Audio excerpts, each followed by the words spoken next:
Hello, welcome to our channel only civil services.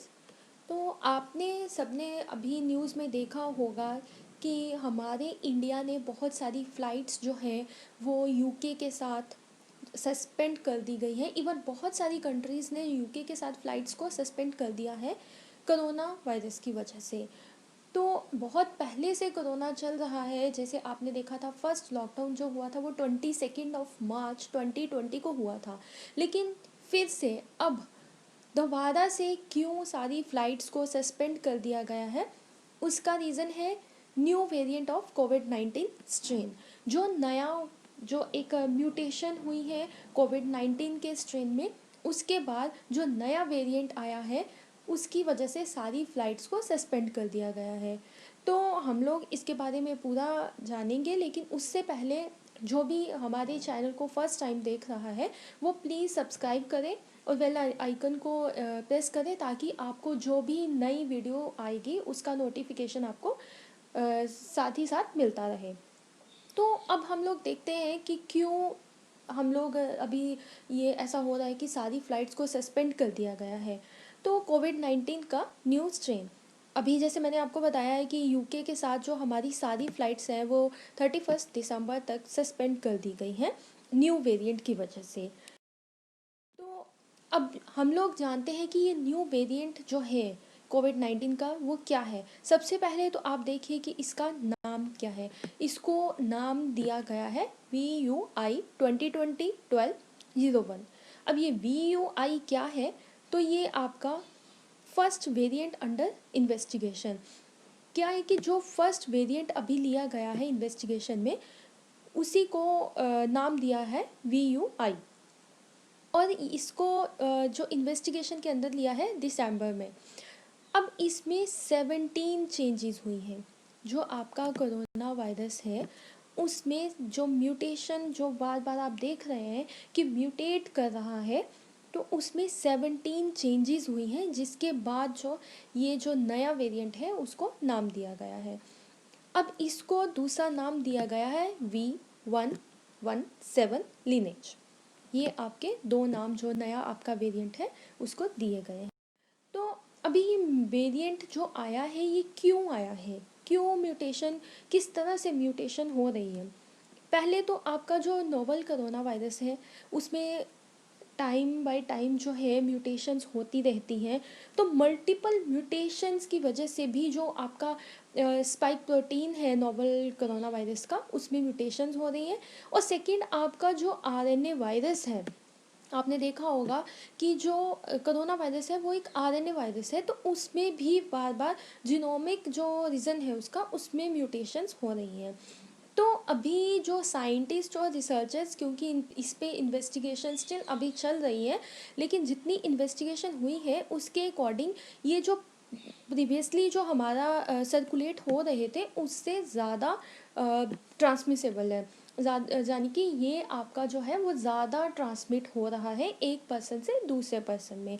और recently अभी जो आइडेंटिफाई किया है म्यूटेशन के बाद जो रिसेंट वेरिएंट है आपका, उसको नाम दिया है N501Y।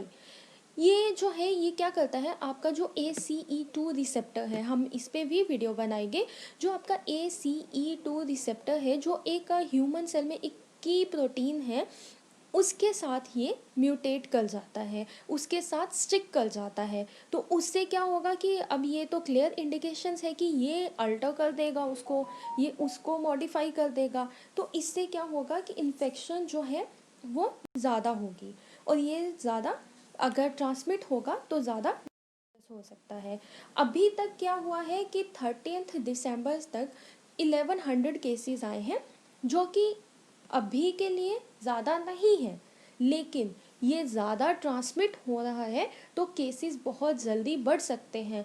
क्योंकि न्यूज़ में ऐसा भी आया है, जो अभी रिसेंट सर्वे जो स्टडी आई है उसके अकॉर्डिंगली ये जो वेरिएंट है ये आपका सितंबर में आ गया था। तो अब क्योंकि ये सिर्फ यूके में ही इन्वेस्टिगेट हुआ है, तो ऐसा नहीं है कि ये सिर्फ यूके में ही होगा, मे भी ये इंटरनेशनल लेवल पे फैल गया होगा, लेकिन अभी तक इसका कोई भी स्टडी सामने नहीं आई है। ठीक है, तो अब हम देखते हैं कि क्या ये जो न्यू वेरिएंट है ये हार्मफुल है? देखिए, मैंने आपको पहले भी बताया कि 17 चेंजेस हुई हैं, ठीक है? तो ये बहुत बड़ी चेंज है, तो ये हार्मफुल तो होगा ही। और भी जैसे हमने पढ़ा कि ट्रांसमिसेबल ज़्यादा है, प्रीवियसली जो वेरिएंट थे उससे ज़्यादा ट्रांसमिट हो रहा है। तो उसके बाद यहाँ पे 70% मोर इन्फेक्शियस भी है कंपेयर टू अर्लियर वेरिएंट।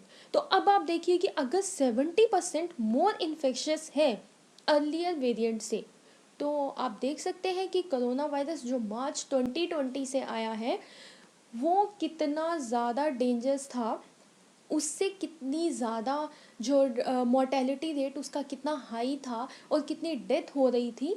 लेकिन अब जो है वो 70% मोर डेंजरस है, तो आप आइडिया लगा ही सकते हैं कि ये कितना डेंजरस होता है। क्या ये म्यूटेट हुआ था? क्या ये पहले म्यूटेट नहीं हुआ था? अब देखिए कि अभी जो रिसेंट स्टडी आई है उसके अकॉर्डिंगली वायरस जो है वो रेप्लिकेट होता रहता है, सर्कुलेट होता रहता है ह्यूमन पॉपुलेशन में, और म्यूटेशन जो है वो नेचुरली ऑकर होती है। अब अगर हम लोग बायोलॉजिकली देखें तो ग्लोबली कोई भी वायरस जो है वो पर मंथ 1 या 2 बार चेंज करता है, 1 या 2 बार म्यूटेट करेगा।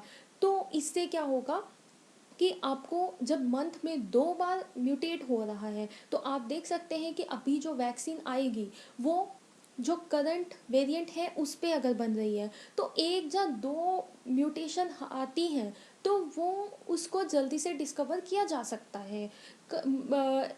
क्यों हम लोग ऐसा कह रहे हैं? क्योंकि जो अभी वेरिएंट आया है उसमें अराउंड 4000 म्यूटेशंस हुई हैं इन अ मंथ। तो अब आप देखिए कि ये कितना डेंजरस हो सकता है।